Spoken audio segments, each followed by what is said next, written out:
Hey everyone, we're excited to be able to talk to you today and sort of kick off our discussion of chapter 2 of Counterfeit Gods, Love is Not All You Need. So this was a really great and challenging discussion about the potential that love has to become an idol in our lives. As human beings, we're inherently oriented towards love by virtue of being created in the image of God. And that includes both our capacity for romantic love that stems from being created in that image, as well as the biological drive that has us hardwired to desire procreation. So romantic love is an amazing thing. It's at the very core of being human. It leads to families, which are not the only vocational call available to us, but an amazingly important structure within our communities, within the Christian church, and within the world as a whole. But as is the point Tim Keller is making in Counterfeit Gods, good and natural and desirable things can quickly become idol in our lives. And as Laura will speak to you about, they can have a tendency to become idols right under our noses while we remain oblivious that something has taken the top spot in our heart over the Lord. I really like how Tim Keller talks about the practice of idolatry as slavery.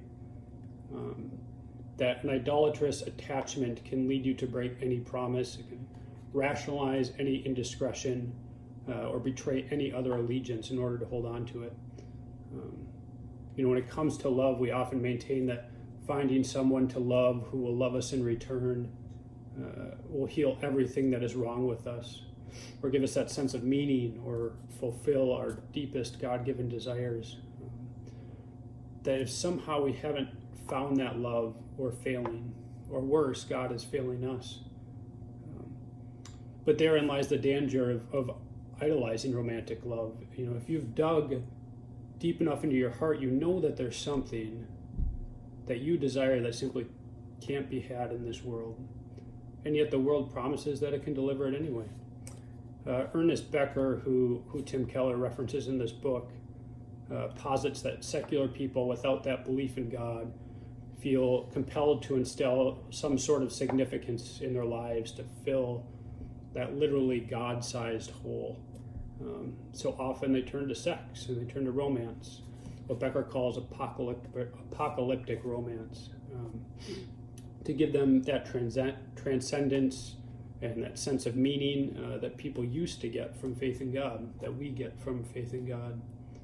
And yet when it's all said and done, the world can't quite keep that promise.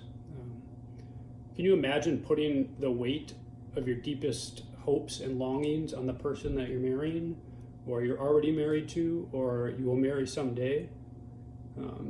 That's crazy to think about, yet that's exactly what we do. So I'm going to hand it over to Laura to talk more about that. I found his example in the book difficult. I often find that the example of the woman in the abusive relationship, I often find if I can find an example of someone who has a more extreme circumstance than me, then I can write off that thing as not an issue for me. But the more I read the chapter, the more I was reminded of our first few years of marriage and how that was actually like some of the loneliest time of my life and the time I struggled with the most discontentment. And if you had asked me before we got married if I thought that Mark was going to satisfy me completely or be everything to me or anything like that, I would have said absolutely not. That's not what I think marriage is. I don't think he can do that for me. But I hadn't really uncovered all the ways that I had been lied to about marriage and romantic relationship and all the things I believed about it that weren't true. And our first few years in marriage, though, our marriage was really good.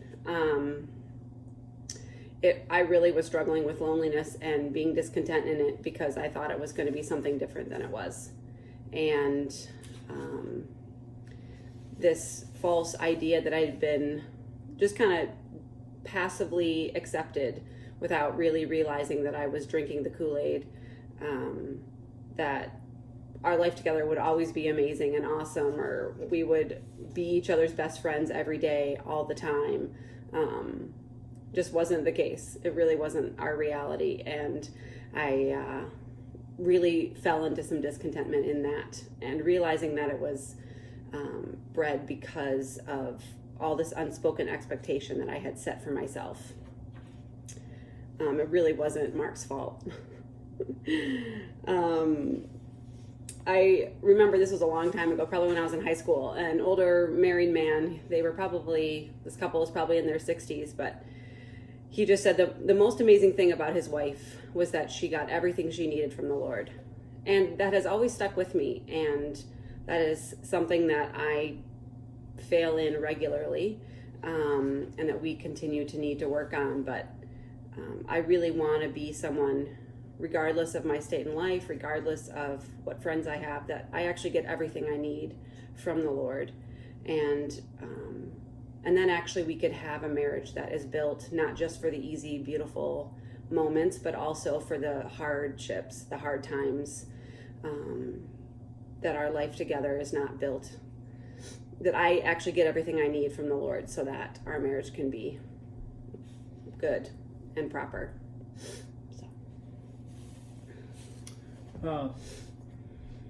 We finally come to this realization that a person can't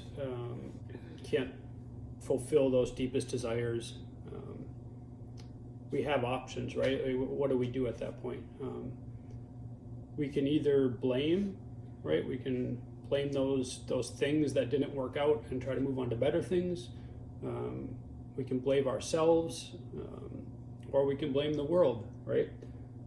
Or we can work to reorient our entire lives towards God. C.S. Lewis concludes, if I find in myself a desire which no experience in this world can satisfy, the most probable explanation is that I was made for another world. So how do we reorient ourselves towards Christ entirely, understanding that that's the only place that we can find true fulfillment? How do we make the Lord our bridegroom? And I think we really need to just acknowledge that this is a God who saves by grace. One of my favorite parts of the chapter was when he talked about the gods of moralistic religions favoring the successful and the overachievers, and how often is that really the case in the Christian church? You know what I mean? Like those who are holiest, those who are most moral, are often put on pedestals and looked up to in a particular way. They're the ones who climb the moral ladder up to heaven in a lot of ways. And I know there's often this temptation to look at our journey to heaven that way.